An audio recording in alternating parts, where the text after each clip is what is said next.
Hoje daremos continuidade à série da Armadura de Deus. Se você não viu o primeiro vídeo, vou deixar o link aqui na descrição e você possa assistir para você não ficar perdido sobre o que nós vamos falar por aqui. Você que já assistiu, continue conosco até o término desse vídeo e eu creio que Deus vai falar e continuar falando com cada um de nós. Amém?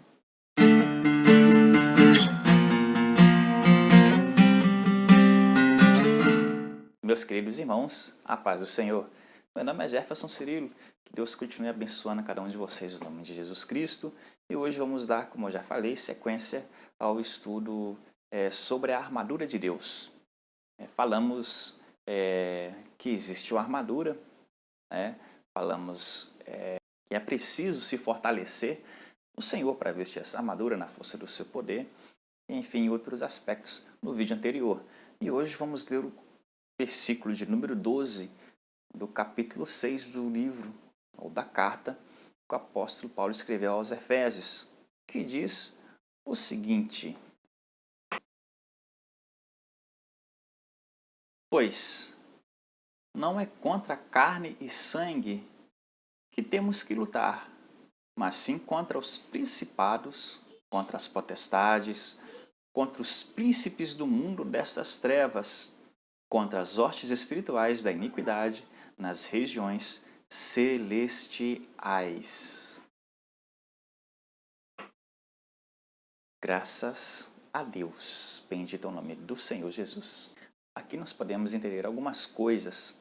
Primeiro, o porquê da armadura de Deus não ser física, porque a nossa luta não é contra a carne, não é contra o sangue, não é contra o ser humano. Aqui o apóstolo Paulo ele vai identificar o nosso alvo, aonde que é a nossa briga, onde que é a luta do cristão.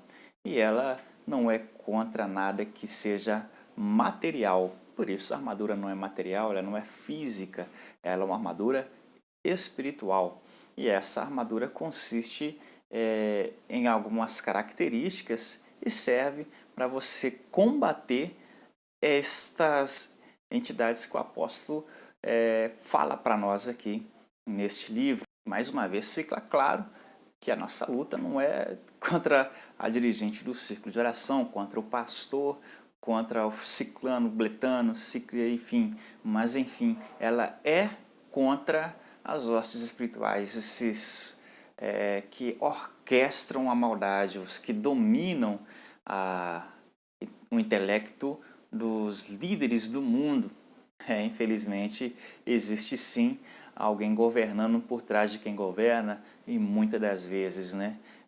Então você está falando que fulano, ciclano, beltrano é endemoniado. Não, nada disso.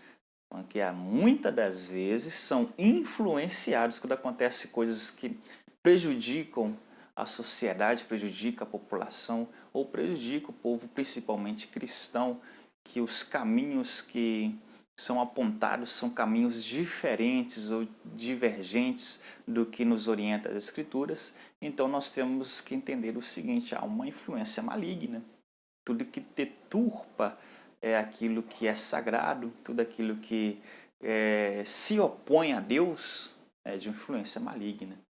Vocês estão entendendo? E já que acontece algo assim, já que algo está te prejudicando, já que algo está atrapalhando a sua vida, este algo, Deus não vai mandar nada para te prejudicar, Ele pode permitir.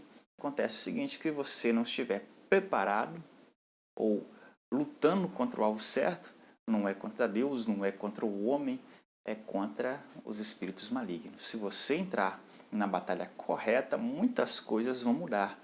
Se você, melhor dizendo, a começar agora a acertar o alvo, se nós começarmos a acertar o alvo, as coisas com certeza vão melhorar daqui para frente. Muitas coisas que vêm contra nós, é preciso ter discernimento para saber se é do homem, se é do Espírito de Deus ou se é um espírito maligno. E por isso é necessário estarmos portando vestidos de toda esta armadura. Glória a Deus. Vamos para o versículo 13 do capítulo 6 de Efésios.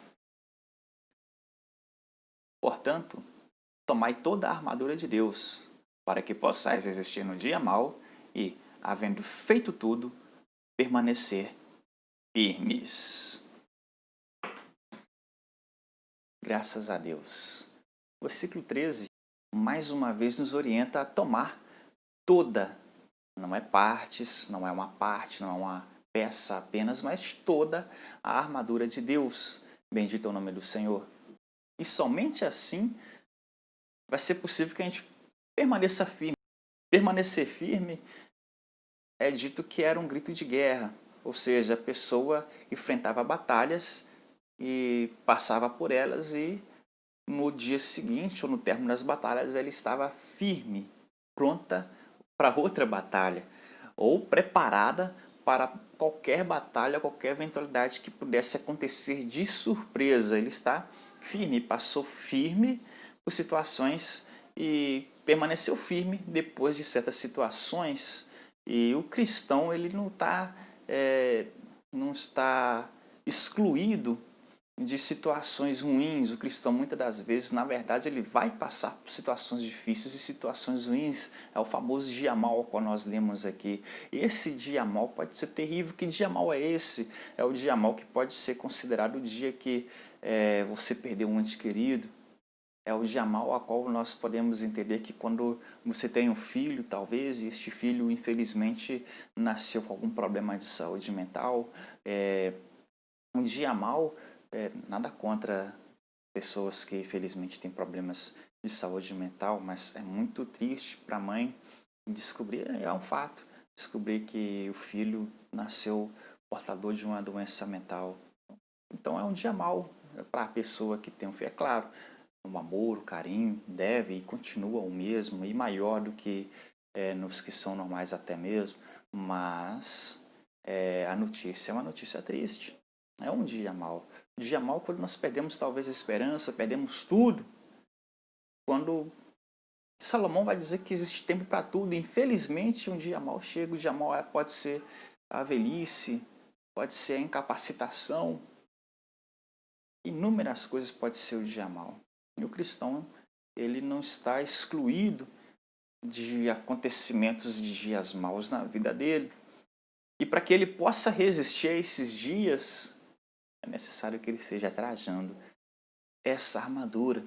E glorifico a Deus porque Ele nos dá condições, nos dá armas, nos dá essa condição de usar a armadura, nos dá uma condição de nos proteger dos dias ruins, dias maus e ainda atacar. Porque a armadura, bem sabe, é a junção de duas palavras, arma e dureza, porque as armaduras eram feitas de metal e arma porque realmente é uma arma, é um ataque.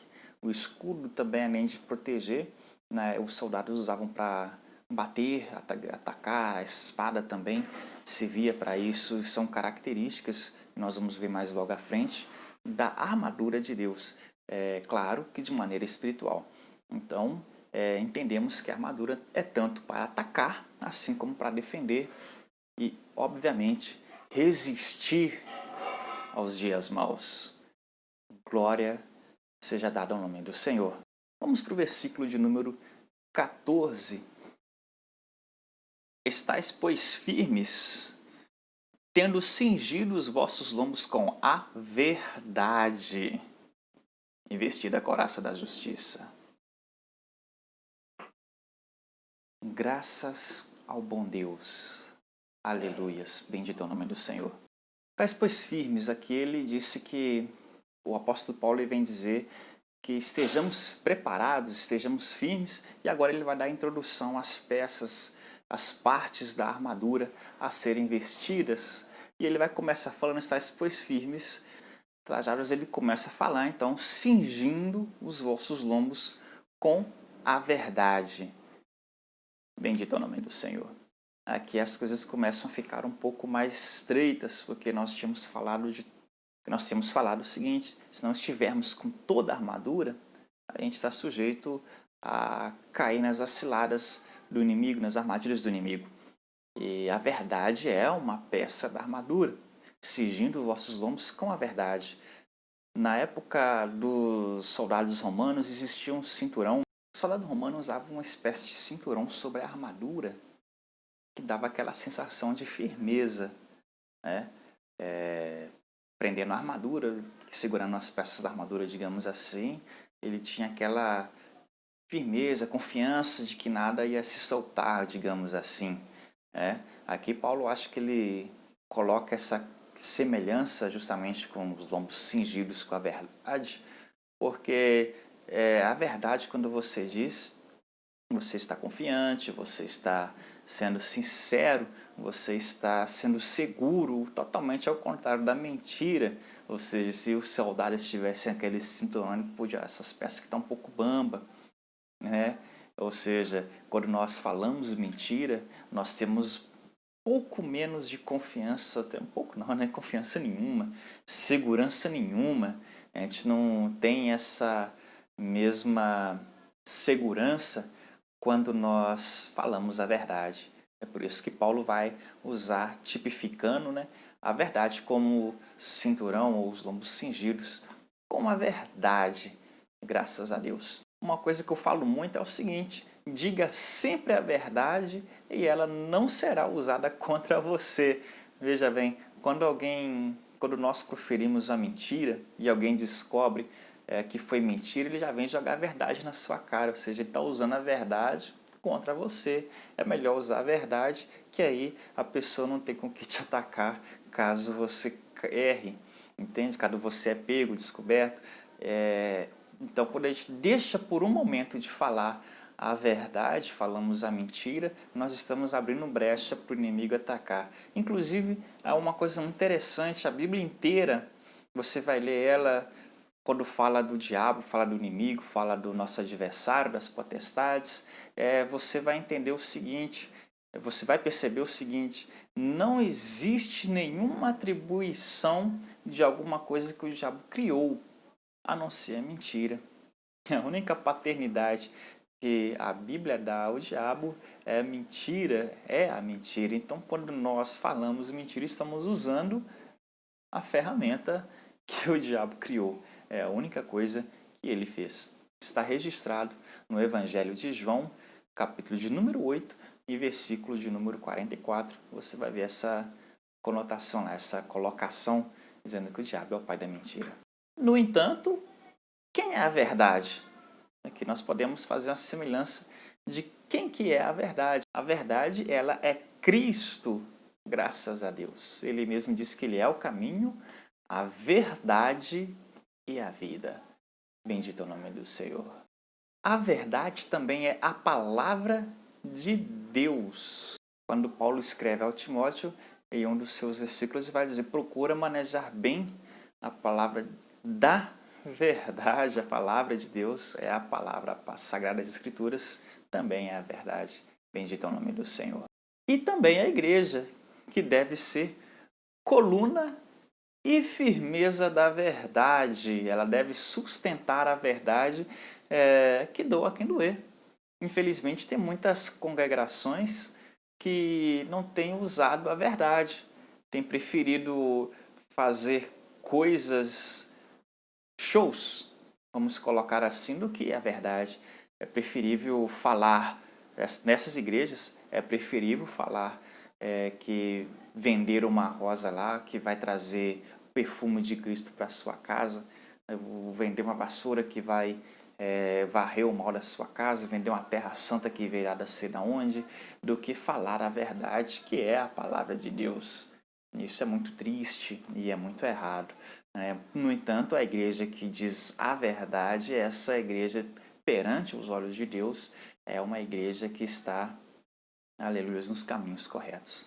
Bendito é o nome do Senhor Jesus Cristo. Então fica claro que a verdade ela é composta de vários elementos, são vários elementos, como dissemos, que é Cristo, a igreja, a palavra de Deus, e é necessário que o cristão esteja portando e dizendo a verdade, que é parte dessa armadura. Contrário, que quando ele deixa de falar a verdade, começa a usar a mentira, e ele então está sendo uma presa fácil para o inimigo.